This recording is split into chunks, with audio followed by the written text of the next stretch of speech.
Assalamualaikum warahmatullahi wabarakatuh. Bismillahirrahmanirrahim. Alhamdulillahi rabbil alamin.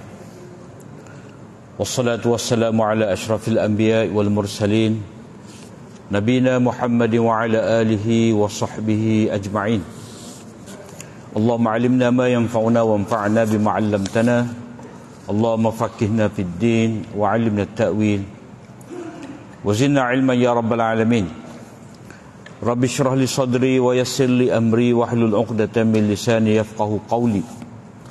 Subhanaka la ilma lana illa ma 'allamtana innaka antal alimul hakim. Wala haula wala quwwata illa billah.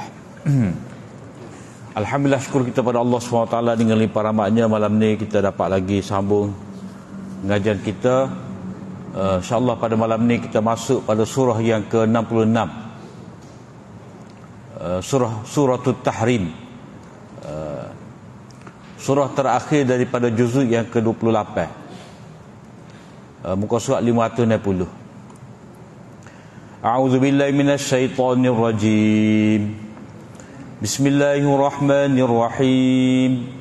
Ya ayyuhan nabiyyu lima tuharrimu ma ahallallahu lak tabtaghi mardata azwajik wallahu ghafurur rahim. Qad faradallahu lakum tahillata aymanikum wallahu maulakum wa huwal alimul hakim.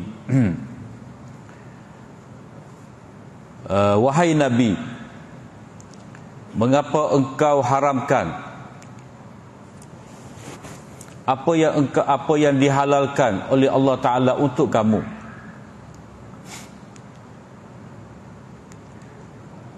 Tabtaghi mardata azwaji, apakah kamu mahu mencari keredaan isteri-isteri engkau? Dan Allah Ta'ala itu maha pengampun lagi maha menyayangi. Qad faradallahu lakum, sesungguhnya Allah SWT telah menetapkan untuk kamu itu, wahai orang-orang beriman, cara untuk melepaskan diri daripada sumpah yang telah kamu buat. Wallahu maulakum, Allah lah yang melindungi kamu, yang menjaga kamu, dan dia maha mengetahui lagi maha bijaksana. Jadi surah yang ke-66 ni surah At-Tahrim, dan lepas pada ni surah Al-Mulk. Surah At-Tahrim ni mengikut pembahagian telah dibuat oleh ulama, ia adalah bahagian yang terakhir daripada bahagian Al-Quran. Bahagian yang ke-6 ni kita start daripada surah Qaf hari itu, surah yang ke-50. Surah yang ke-50 hari itu surah Qaf. Cerita dia sampailah kepada surah yang ke-66 ni, iaitu tentang sabitnya hari kiamat, dan peringatan diberikan kepada orang-orang yang kafir supaya mereka tu bertaubat kepada Allah SWT dalam beriman dengan benar-benar dan bersyukur atas segala nikmat Allah SWT. Kemudian ada arahan yang diberikan kepada orang yang beriman itu supaya mereka membersihkan diri mereka, membersihkan keluarga mereka dan masyarakat mereka dan juga negara mereka daripada benda-benda yang boleh mendatangkan kemurkaan Allah SWT. Dia panggil tathir.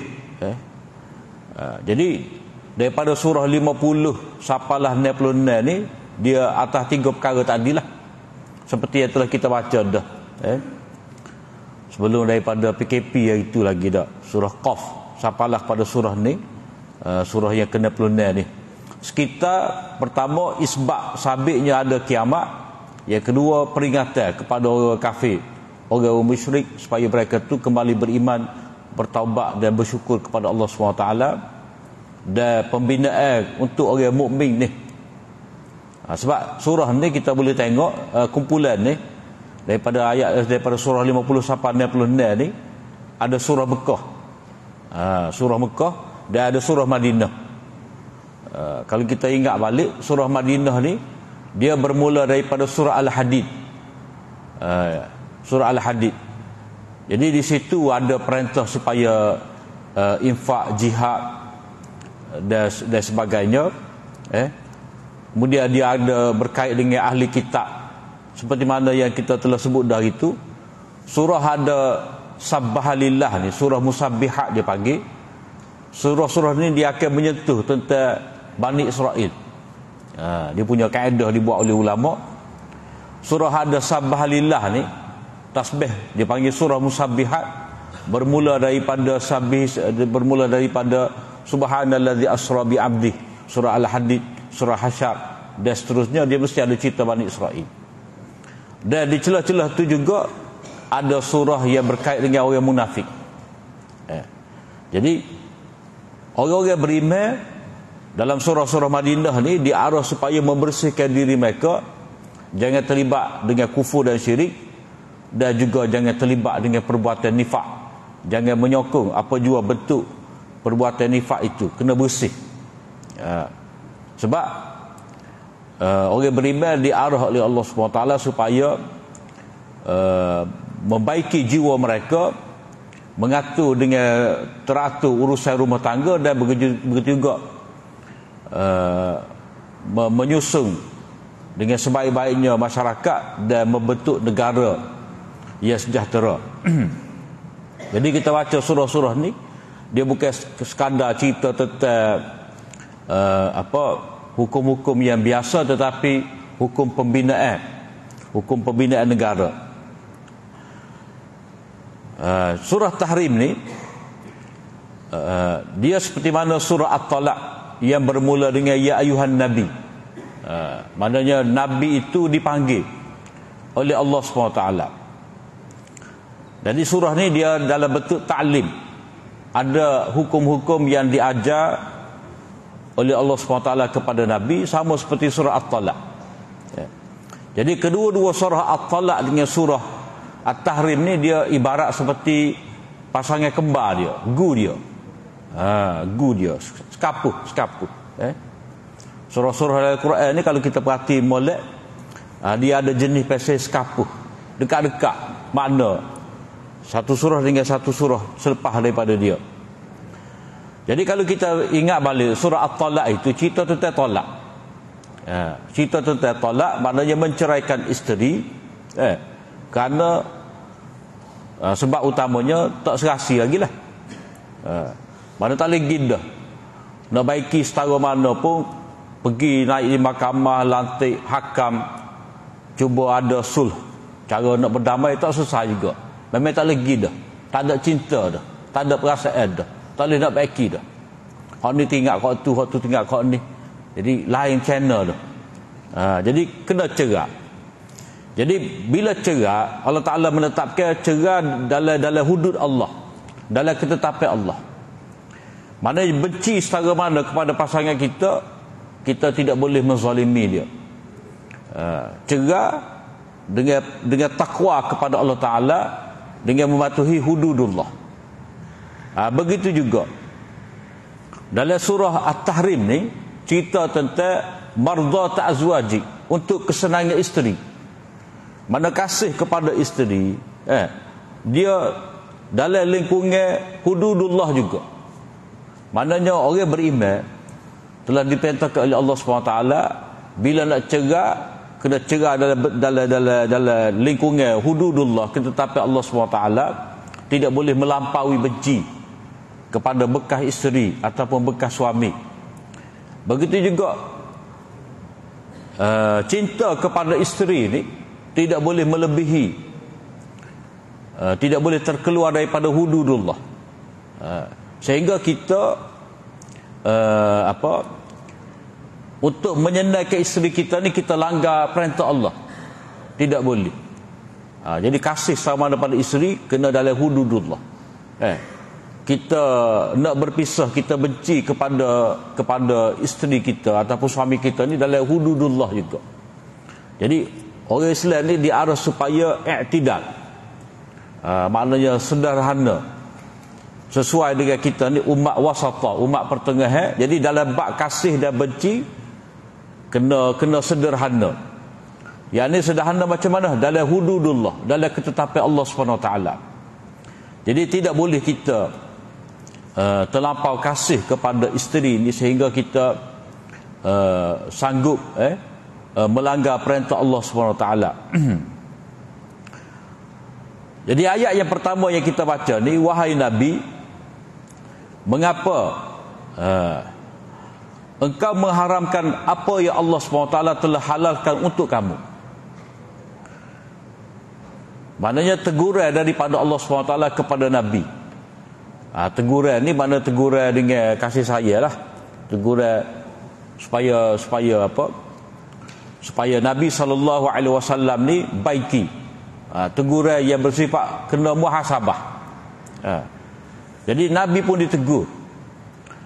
Nabi ditegur oleh Allah SWT, mengapa kamu mengharamkan apa yang Allah SWT halalkan kepada kamu. Jadi Nabi itu sendiri ditegur oleh Allah SWT dalam Quran, dibaca sampai hari kiamat. Jadi bila Nabi itu ditegur, itu bermakna Allah SWT sentiasa tarbiyah Nabi. Mana Nabi yang menjadi pemimpin kepada umat ni, Nabi yang nak dipimpin, maka dia pun ditegur oleh Allah SWT. Cuma teguran tu dalam bentuk ya lembut lah, ya ayuhan Nabi, tak sebut ya Muhammad. Ya Muhammad. Sebab apa? Sebab hal ini berkait dengan syariat. Teguran ini berkait dengan syariat. Jadi Allah Ta'ala panggil Nabi itu dalam konteks Nabi sebagai Nabi. Bukan benda peribadi. Kalau benda peribadi, Muhammad, wahai Muhammad. Hal ini ya ayuhan Nabi, wahai Nabi. Maknanya perkara yang nak ditegur ni adalah berkenaan dengan perkara kenabian, nubuwah.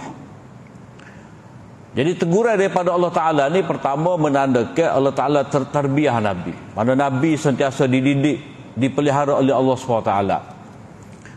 Jadi walaupun Nabi dikatakan maksum, ada juga dipanggil zillah, tergelincir, dan itu ditegur oleh Allah SWT. Dan ini tidaklah menafikan kemaksuman Nabi. Hak yang menafikan kemaksuman ni Nabi buat dengan tak khabar. Itu tak mungkin berlaku. Hal ini ada kesalahan sedikit, Allah Ta'ala segera menegur Nabi supaya Nabi muhasabah. Yang kedua, ada teguran kepada Nabi ini menunjukkan bahawa Quran ni memang daripada Allah Ta'ala, bukan daripada karangan Nabi, bukan daripada hasil tulisan Nabi. Sebab kalau tulisan Nabi, takkan Nabi nak sebut apa yang Allah SWT tegur dia. Jadi bila ada juga dalam Al-Quran teguran kepada Nabi, maka itu menunjukkan bahawa Al-Quran itu mari daripada Allah Ta'ala, bukan mari daripada Nabi itu sendiri. Jadi pertanyaan di sini, mengapa engkau haramkan? Jadi pertanyaan ini dia dalam bersifat mana tidak patut.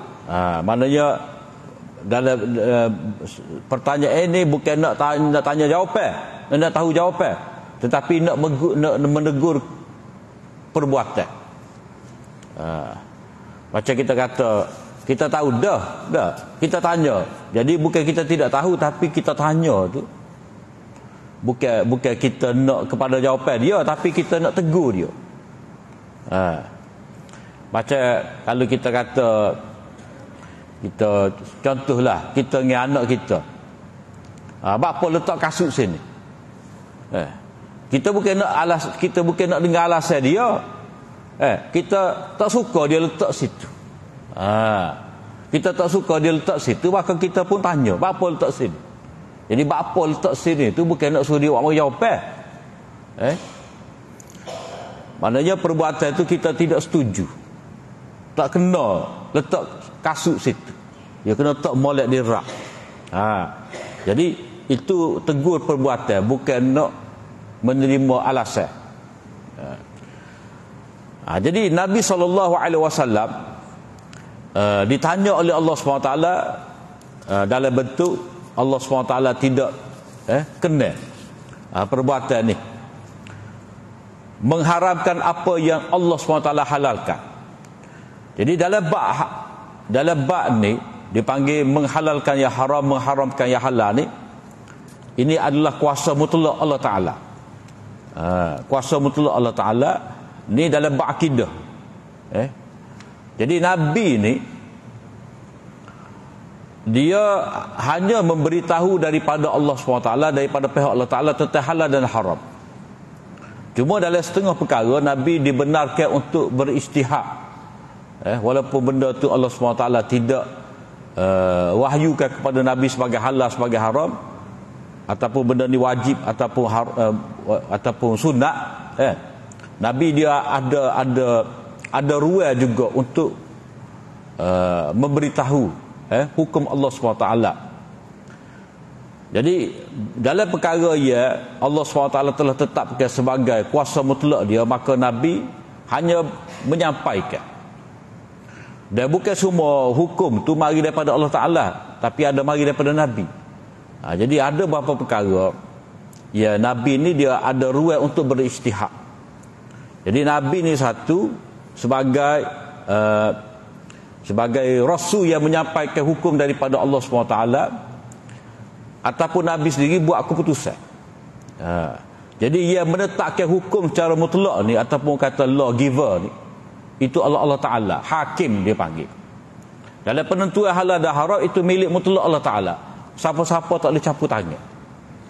Maknanya Nabi diberitahu oleh Allah SWT dalam bab ni, kasih setara mana kamu terhadap isteri kamu dalam menentukan halal dan haram ni, ini adalah kuasa mutlak aku, kamu tidak boleh campur.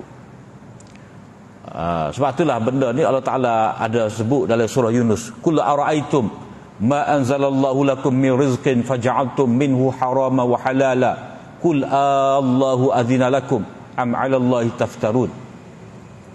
Kamu nak kata macam mana? Qul ara'aytum, beritahulah kepada aku apa yang Allah SWT turunkan kepada kamu daripada rezeki Allah SWT yang Allah Ta'ala turunkan kepada kamu ni. Qul ara'aytum ma anzalallahu lakum min rizqin, lalu kamu jadikan sebahagian tu ni halal, sebahagian ni haram. Katakanlah, apakah Allah Ta'ala memberi kebenaran kepada kamu? Maknanya Allah Ta'ala tidak pernah memberi kebenaran kepada mana-mana manusia untuk menetapkan daripada pihak mereka sendiri ni halal, ni haram. Tak ada. Jadi ketetapan halal dan haram itu adalah ketetapan Allah SWT. Sebab apa? Sebab Allah yang mencipta, Allah yang mentadbir alam. Jadi bila dia mencipta, dia mentadbir, maka ia menetapkan undang-undang dia jugalah. Kalau kita duduk dalam sebuah negara, di negara ni dia mesti ada undang-undang. Jadi ia menetapkan undang-undang tu bukan rakyat, tapi pemerintah. Jadi sebagai rakyat, ia duduk bernaung di bawah satu pemerintah, dia kena patuh. Undang-undang tu bukan rakyat yang bikin, tetapi kerajaan yang bikin. Kerajaan yang buat undang-undang. Jadi Allah sebagai pencipta, sebagai pemilik, sebagai pentadbir alam ni, pentadbiran dia tu pentadbiran dia, maka ia menentukan undang-undang dia. Orang lain tak boleh campur. Jadi perbuatan Nabi ni Allah SWT tidak suka. Kerana benda yang halal itu dan juga benda yang haram itu adalah milik keputusan Allah SWT. Cuma di sini apakah sebab, apakah cerita sebenar, orang panggil sya'nun nuzul, sebab kepada ataupun situasi ayat ni diturunkan. Ayat ni tu berkenaan dengan apa? Ada riwayat dalam riwayat Bukhari dan Muslim menyebut pernah sekali tu Nabi SAW dia duduk pada petang ni lepas asar. Lepas asar ni Nabi duduk, dia pergi singgah rumah Zainab binti Jahsh, isteri dia. Jadi Zainab ni dia telah menghidangkan kepada Nabi ni sejenis madu yang dipanggil sebagai maghafir. Maghafir. Jadi adalah sejenis madu ni. Dia manis tapi ada rasa pahit dan ada bau sikit. ada bau sikit. Tengik kau lagu mana kau, tapi ada jenis bau lah, dia panggil madu maghafir. Jadi di rumah Zainab, kemudian isteri Nabi seperti Aisyah, Hafsah dan seorang lagi ni Saudah. Dia demon ini tim A, dia camp A, camp B. Dia isteri Nabi ni dia ada puak juga. Dia ada puak juga, bukan pemerintah dengan pembakar tidak, tapi dia ada ahli mesyuarat dia, sama-sama dia ni, dia ada tim tu tim ni. Dia ada hak rasi gini, rasi gitu, masing-masing tu dia ada. Biasalah, dia akan membentuk kumpulan dia, sama-sama jaga. Jadi ahli Aisyah ni, ahli Aisyah, Hafsah, Saudah, dan ada berapa orang lagi. Dan satu pihak ni ahli Zainab. Ada Zainab, ada Juwairiyah, ada Safiyah. Ni tim B. Jadi demon ni tim A ni Zainab, Aisyah, Hafsah ni dia pakak. Dia pakak. Dia kata Nabi ni dia singgah lama rumah Zainab ni, tak kena. Tak. Macam tidak adil. Jadi kita tanya Nabi lah, kita perakak Nabi. Apakah akalta maghafir? Apakah kamu makan maghafir? Jadi pakak tanya.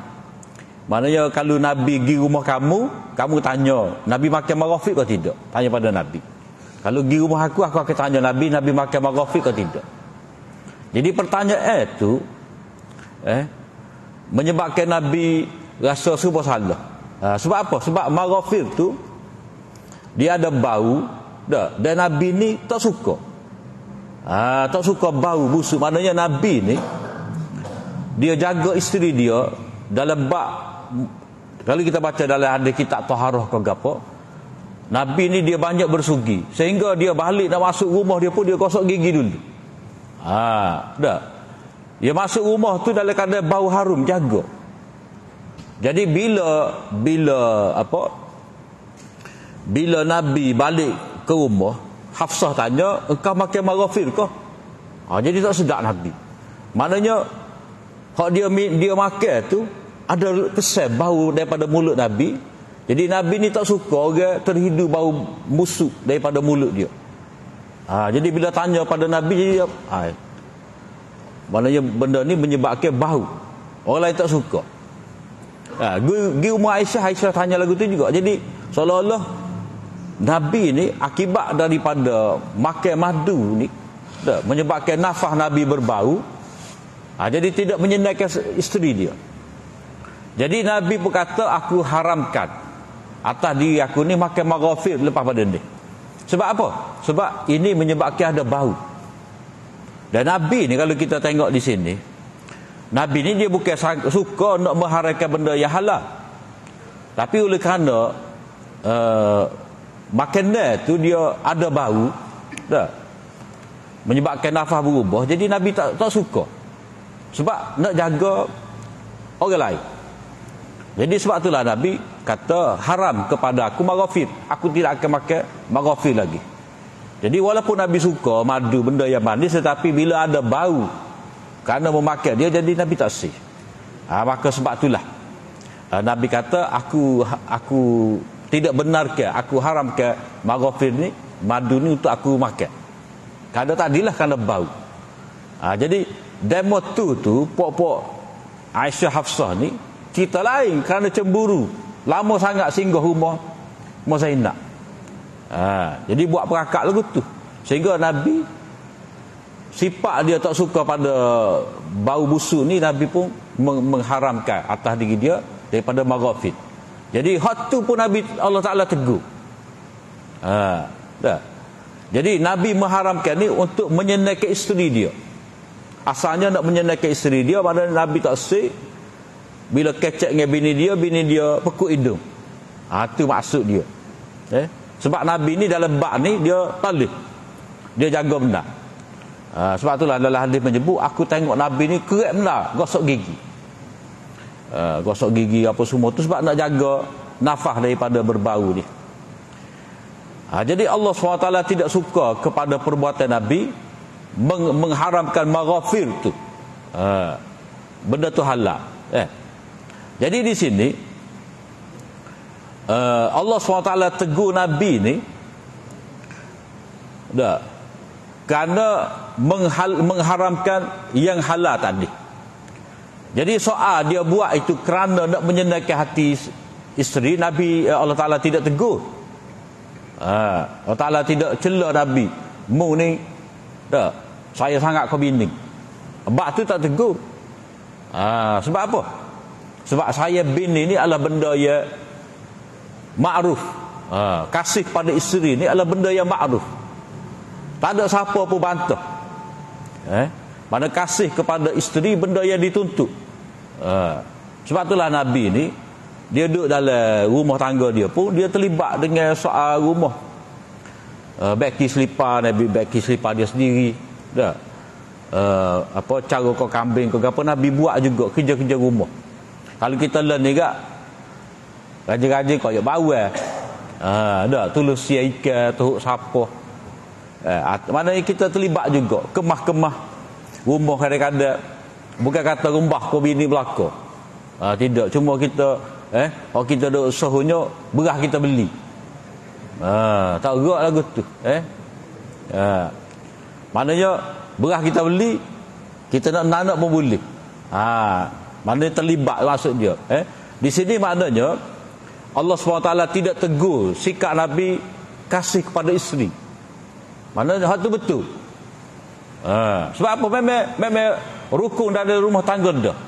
Wa min ayatihi an khalaqalakum min anfusikum azwajan litaskunu ilaiha wa ja'ala bainakum mawaddatan wa rahmah.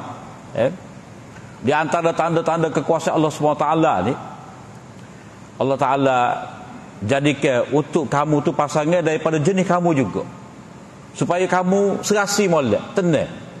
Dan Allah Ta'ala campurkan dalam hati kamu tu ada kasih, ada rahmat, ada sayang kepada isteri.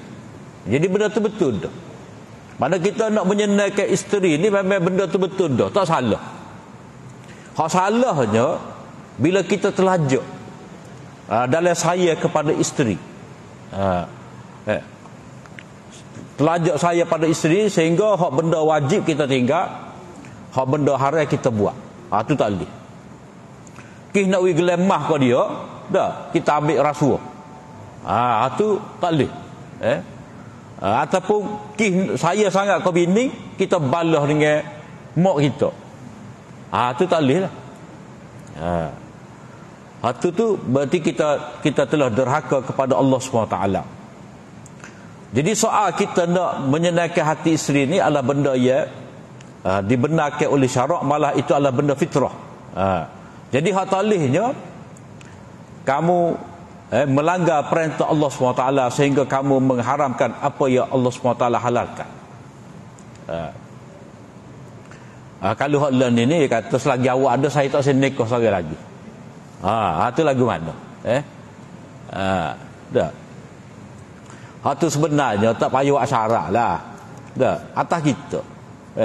Kalau kita tinggal selendan dah, duduk dia lah. Dah. Tak payah awak syarat. Tapi dalam bab ni dia ada ni perbahasan. Dia ada khilaf juga di kalangan ulama. Mana kalau kita nak nikah tu, dia awak syarat dah pada kita. Dia awak syarat dah. Kata perempuan tu, bini kita tu dia kata dia akan setuju dengan kita kalau kita berjanji. Bahawa dia seorang, dia tidak akan dimadukan. Dia awak syarat lagu tu. Dia buat syarat lagu tu kalau mengikut mazhab Syafi'i syarat tu terbatal. Syarat tu terbatal kerana ia mengharamkan apa yang Allah Ta'ala halalkan. Tapi dalam mazhab Hambali dia kata boleh. Dia kata boleh syarat tu sebab dia bukanlah menghalalkan benda yang haram, mengharamkan benda yang halal, tetapi syarat tadi dibuat atas dasar nak komitmen ataupun kebimbangan. Maknanya ahli isteri itu dia bimbang dia akan dianiaya ataupun tidak diadili, tidak mendapat keadilan, maka dia buat syarat lagu tu. Jadi mazhab Hambali kata tak apa. Sebab ada hadis iaitu al-muslimuna ala syurutihim. Orang Islam ni dia terikat dengan syarat masing-masing. Jadi atas kita lah. Kalau dia tak setuju, kita cari orang lain. Tapi nak cari mepeh lah. Tapi sebenarnya tak perlu buat syarat lagu tu. Tak perlu. Gegar. Jadi bala. Tapi kalau kita nak menyenangkan isteri kita, kita tak senikah. Itu hal lain. Tapi kalau kita kata haram kepada saya, nikah saya lagi selagi awak ada, itu tak boleh lah. Itu termasuk dalam bab mengharamkan apa yang halal. Tak boleh. Wallahu ghafurur rahim. Allah SWT Maha Pengampun lagi Maha Menyayangi. Maknanya perbuatan yang dilakukan oleh Nabi ni Allah SWT ampunkan. Kenapa? Kerana Allah SWT sifat dia pengampun lagi Maha Menyayangi. Jadi dalam bab ni Allah SWT nak beritahu kepada orang beriman.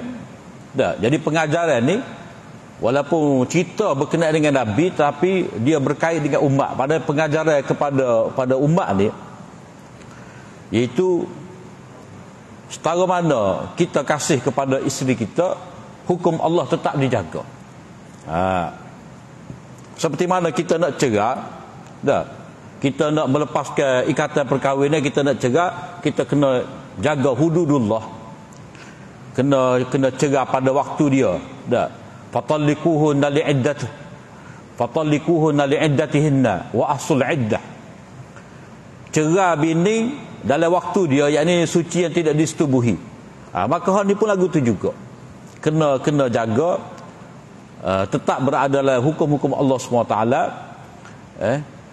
Walaupun kita amat menyayangi isteri kita, walaupun kita nak menyenangkan dia.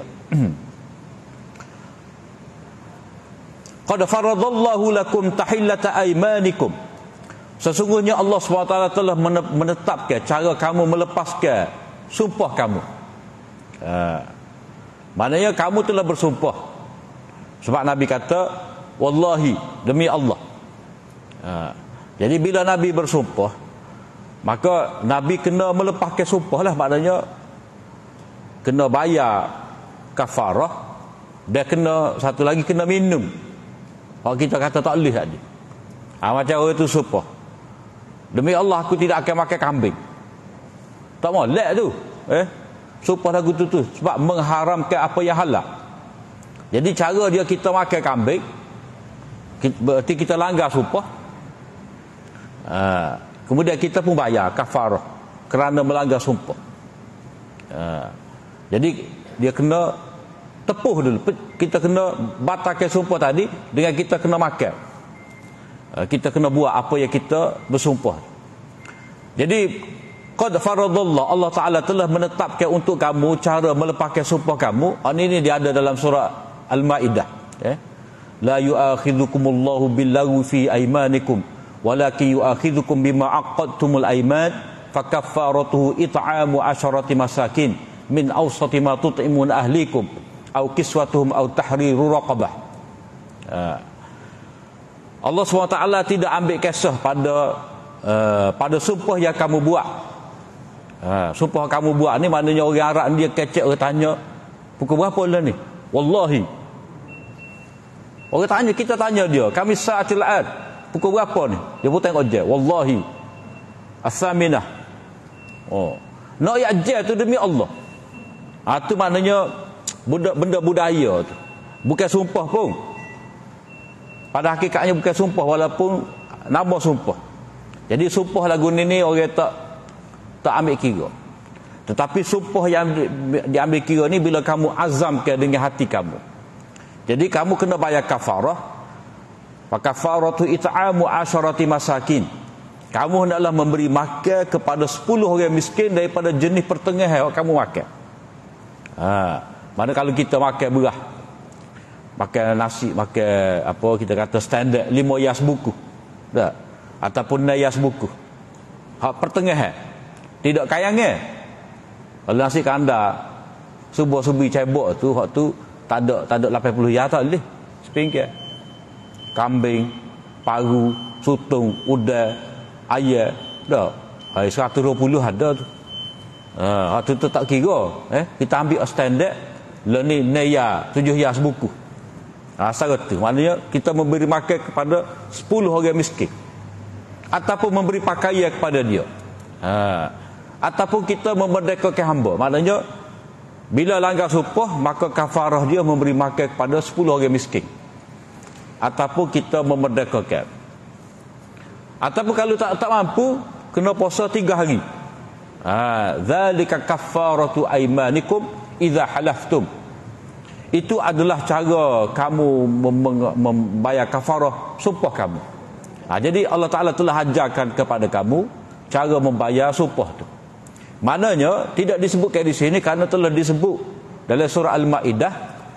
Maka surah ni kita boleh katakan surah yang terakhir yang diturunkan kepada Nabi. Maknanya surah At-Tahrim ni dia diturunkan selepas daripada surah Ma'idah. Kerana cara melepaskan sumpah ni ataupun kafarah sumpah ni dia ada surah Al-Ma'idah. Jadi Allah Ta'ala hanya sebut isyarat aja. Maknanya kamu baca semula dalam surah Al-Ma'idah. Ayat dia ni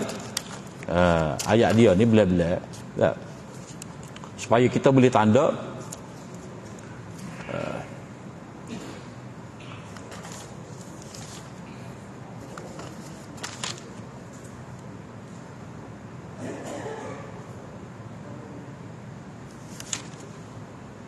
ayat 89. Ayat 89 surah Al-Ma'idah. Wallahu maulakum, Allah lah yang melindungi kamu, mentadbir kamu, wa huwal alimul hakim. Dia maha mengetahui lagi maha bijaksana. Yani dia jaga kamu, maknanya kamu dapat menjalani kehidupan ya adil ataupun dengan seimbang ni, tidak terlampau benci, tidak terlampau kasih ni. Dah. Dengan dia menetapkan undang-undang, dia layak menetapkan undang-undang, bukan kamu menetapkan undang-undang. Kerana dia bersifat dengan ilmu dan bersifat dengan hikmah. Maknanya penentuan halal dan haram, penentuan wajib dan sunat, harus segala peraturan-peraturan yang dibuat oleh Allah SWT itu adalah berdasar kepada sifat ilmu dia. Sifat ilmu dia maknanya dia tahu hukum ni memang sesuai dengan kejadian kita. Sebab Allah Ta'ala kata ala ya'lamu man khalaq. Ketahuilah bahawa dia mencipta, dia maha mengetahui. Jadi dia yang menetapkan satu hukum, satu peraturan sesuai dengan kejadian kita yang dia cipta. Kemudian Al-Hakim maknanya undang-undang yang Allah Ta'ala buat ni dia akan memberikan manfaat kepada kita sendiri. Ada hikmah. Kemudian dalam ayat berikut nanti kita akan baca cerita berkenaan dengan rumah tangga lagi. Satu lagi situasi dalam rumah tangga Nabi. Supaya menjadi pedoman. Dan hak ni dia masuk kepada satu bentuk rahsia. Jadi rahsia gapo tu? Kena rahsia lah. Tunggu minggu depan. Jadi setakat itulah apa yang baik dari Allah SWT. Salah dan silap daripada kelemahan diri hamba. Aku liqauli hadza wa astaghfirullah li wa lakum. Assalamualaikum warahmatullahi wabarakatuh.